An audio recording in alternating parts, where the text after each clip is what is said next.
ایک جوان کہتے ہیں بڑا گنہگار تھا، ایران کا رہنے والا ہوتا ہے جوان دوستیوں کے چکر میں، تو ایسا ہی جوان تھا، دوستوں میں، پرائیویسیز میں اور ان چیزوں میں پڑا۔ جب والدین نے زیادہ پوچھنا شروع کیا تو اس کو پتا تھا اب گھر میں تو یہ میں کام نہیں کر سکتا، نشے کا عادی ہو چکا تھا، تو اس نے ماں باپ کو چھوڑا۔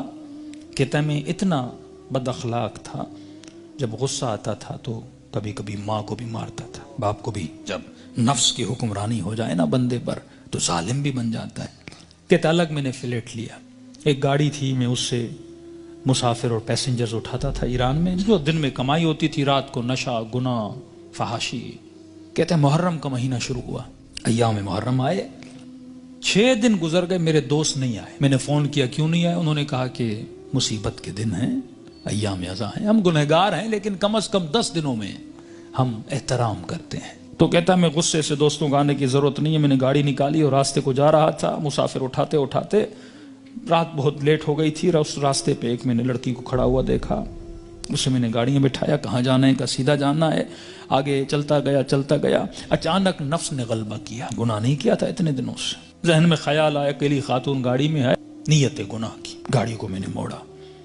یہ جوان بچی محجب کہنے لگی کہاں جا رہے ہو، مجھے تو سامنے جانا ہے۔ میں نے وہی گناہ والے جملے بولے، اسے دعوت گناہ دی۔ کہ بچی رونے لگی تو کیسی باتیں کر رہا ہے، اس نے کہا میں نے تو ارادہ بنا دیا ہے۔ کہتا مجھے واسطے دینے لگی، اب اکیلی خاتون کیا کرے، اسپیڈ سے میں گاڑی چلا رہا ہوں، دروازے لاک ہیں۔ کہتا مجھے واسطے دینے لگی، ظاہر ہے ایران تو مطلب دونوں شیعہ ہیں نا۔ کہنے لگی تجھے حسین کا واسطہ، تجھے مولا علی کا واسطہ، تجھے امام زمانہ کا واسطہ، ایرانی حضرت عباس کا بڑا احترام کرتے ہیں، تجھے ابو الفضل کا واسطہ۔ کہتا میں نے کچھ بھی نہیں سنا۔ میں نے کہا یہ چھوڑ دو عقیدے کی باتیں، فلاں کا واسطہ، فلاں کا واسطہ، کس نے دیکھا ہے۔ کہتے آخر میں اس نے ایک جملہ کہا جس سے میرا وجود کانپ گیا۔ کہا تجھے نہیں پتا میں کون ہوں؟ کہا میں سمجھا بولے گی فلاں پولیس والے کی بیٹی ہوں، فلاں افسر کی بیٹی ہوں، یہ ہو وہ ہوں۔ میں نے کہا کون ہوں؟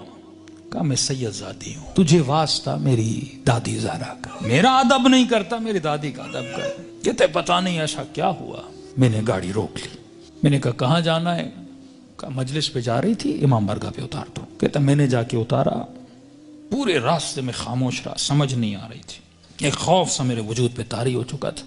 کہتا یہ خاتون گاڑی سے اتری اور جب جانے لگی تو مجھے کہنے لگی کہ اے جواں میں مجلس میں جا رہی ہوں، تیرے لیے دعا کروں گی، تو گناہ کرنے پہ آتا تجھے کون روکتا، میں اپنی دادی زہرا سے تیری سفارش کروں گی۔ میں نے سارے واسطے دیے تو روکا نہیں، لیکن جب تم نے میری دادی کا نام سنا تو رک گیا۔ اہل بیت فرماتے ہم بڑا احترام کرتے ہیں اس بندے کا جو ہماری دادی کا احترام کرے۔ یہ جوان کہتا ہے میرے وجود میں گویا ایک انقلاب سے، ایک عجیب سی سچویشن تھی، بس دل کر رہا تھا میں روں۔ کہتا جہاں میں نے اس کو اتارا تھا وہ میرا محلہ تھا، میرے ماں باپ کا گھر تھا، کئی عرصے سے میں آیا نہیں ان کو دیکھنے کے لیے۔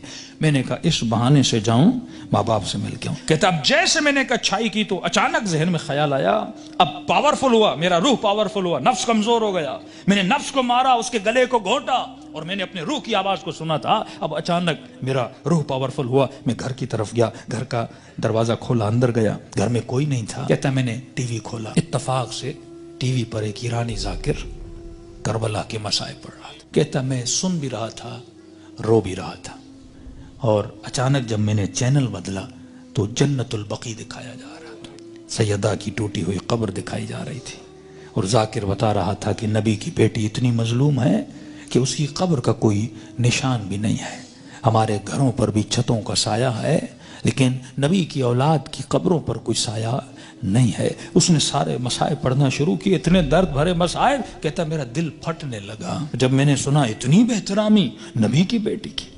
تو کہنے لگا سیدہ میں اتنا بڑا گنہگار ہوں لیکن میں نے آپ کی بیٹی کا احترام کیا، ایسے تھے جنہوں نے نبی کی بیٹی کا احترام نہیں کیا۔ کہتا اب جب رونے لگا تو مجھے اپنے گناہ، اپنی خطائیں، اپنی بدکاریاں سب یاد آنے لگی، جتنی میری اندر کی کثافتیں تھیں گویا کسی نے سامنے لا کر کھڑی کر دی تھی۔ اب میں رو بھی رہا تھا، اللہ سے معافیا بھی مانگ رہا تھا، اتنے میں میری ماں گھر آئی، جس ماں کو مارتا تھا۔ اتنے سالوں کے بعد جب ماں نے مجھے دیکھا، کہتا جیسے مجھے دیکھا تو دیکھ میں رو رہا تھا، کہتے جیسے مجھے دیکھا تو بڑے پیار سے میرے ماتھے کا بوسہ دیا اور کہنے لگی رضا تو وہ نہیں جو یہاں سے گیا تھا، مجھے بدلا بدلا لگ رہا ہے۔ تو میں نے رو کر کہا کہ اماں مجھے سیدہ نے بدل دیا۔ کہتے معافی مانگنے لگا، ہاتھوں کا بوسہ لیا، ماں کے قدموں پہ گرا کہ اماں مجھے معاف کرنا، میں بہت برا تھا۔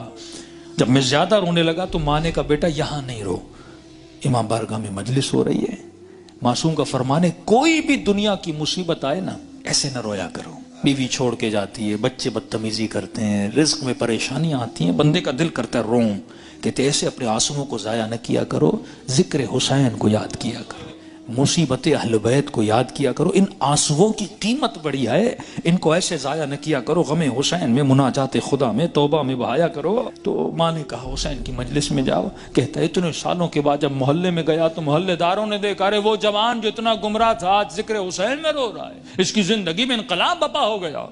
کہا کہ جب سے گیا، اس کی ماں کہتی ہے یہ خادم بن گیا حسین کا، یہ عزاداروں کے برتن دھوتا، کبھی جوتیاں بناتا، کبھی وہاں پہ ان کے لیے چائے رکھتا، دن رات خدمت کر رہا ہے کہ پورے محلے نے گواہی دی کہ یہ اس سے سچا عزادار ہم نے دیکھا نہیں ہے۔ کہتے ہیں 1-2 مہینے گزرے، ایک قافلہ بنا کربلا جانے کے لیے، تو لہٰذا اس قافلے سالار جو تھا، مسجد کا ہیڈ بھی تھا، پریزیڈنٹ بھی تھا، اس نے اسے بلایا کہ رضا ادھر آ، ایک جوان کو ہمارے ساتھ چلنا تھا جو ہیلپر تھا لیکن وہ بیمار ہو گیا ہے، میں اتنے دنوں سے سوچ رہا تھا کسے لے کر جاؤں اس کی جگہ پر، اچانک ذہن میں خیال آیا تجھ جیسا نیک جوان ہے، اسے لے جاؤں حسین کی زیارت پہ۔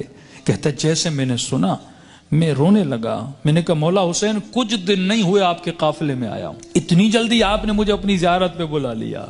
کہا مولا حسین کی زیارت کی، توبہ کی، واپس آیا، پھر ایک قافلہ حج کے لیے نکلا۔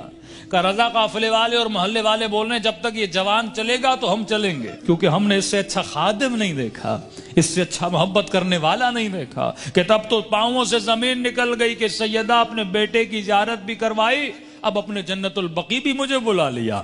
کہ اتنا بڑا شرف مجھے ملا، گویا زندگی بہار بن چکی تھی جب سب کچھ کر کے واپس آیا۔ اس کے محلے کا ایک نیک متقی پرہیزگار تاجر تھا، بزنس مین تھا، وہ اس کے باپ سے ملا، کہنے لگا کہ میں اتنے دنوں سے دیکھ رہا ہوں ایک جوان میں اتنا انقلاب آ جائے، مجھے سمجھ نہیں آ رہا، مطلب یہ ارادے کا اتنا مضبوط ہے، یہ اور بن چکا ہے، میں چاہتا ہوں کہ اپنی بیٹی کا رشتہ اس سے کرواؤں۔ اس نے کہا کہ میں اپنے بیٹے کی گارنٹی نہیں دیتا، تجھے پتا ہے 4 مہینے پہلے کیا تھا اب کیا ہے، بات کرنی اس سے جا کر خود کر۔ اس کے پاس ہے، کہنے لگا رضا اپنی بیٹی دینا چاہتا ہوں لیکن ایک وعدہ دو۔ کہ کون سا وعدہ؟ کہ وعدہ یہ دو کہ پھر حسین کو چھوڑو گے نہیں، یہ دروازہ چھوڑ کے جاؤ گے نہیں۔ کہنے قبلہ میں اپنی ہر نماز میں دعا کرتا ہوں اے خدا وہ دن میری زندگی کا آخری دن ہو جب میں حسین کے ہاتھ کو چھوڑ کے چلا جاؤں۔ کہتے کل رشتہ لے کر آ جانا۔ کہتے یہ جوان اپنے ماں باپ کے ساتھ رشتہ لے کر گیا۔ جب اس کے گھر میں داخل ہو، ایران میں رسم ہے جس بچی کا رشتہ دینے جاتے ہیں وہ چائے لے کر آتی ہے، وہ بچی چائے لے کر آئی، جیسے اس جوان نے کپ اٹھایا اس بچی کی نگاہ اس کے چہرے پر پڑی، کہتے ہیں ہاتھ سے وہ ٹریل گرا اور چیخ مار کے بے ہوش ہو گئی، کمرے میں لے گئے، بڑی دیر کے بعد ہوش میں آئی، اور جیسے ہوش میں آئی زار و قطع رونے لگی، اور اس کی زباں پر بس ایک ہی نام تھا، یا فاطمہ الزہرا، یا فاطمہ الزہرا۔ ماں پریشان، بیٹی رو کیوں رہی ہو؟ ایسا کیا دیکھا؟ یہ جوان پریشان، اس کے ماں باپ پریشان، ایسا کیا ہوا؟ کہتی اماں اللہ کی قسم ہے کل رات میں نے خواب میں سیدہ فاطمہ کو دیکھا تھا، مجھے سمجھ نہیں آ رہا تھا، کل رات بی بی اسی جوان کا فوٹو مجھے دکھا رہی تھی اور کہہ رہی تھی کہ تو میری چاہنے والی ہے، جب اس کا رشتہ آئے اسے انکار نہ کرنا، اس نے میری بیٹی کا احترام کیا تھا۔ تبھی فرمایا جب تو 1 قدم اہل بیت کی طرف جاتا ہے وہ 10 قدم آگے بڑھاتے ہیں، لیکن سوال یہ ہے کہ یہ قدم اٹھیں، زندگی میں ان کو راضی کرو جن کے راضی ہونے سے خدا راضی ہوتا ہے۔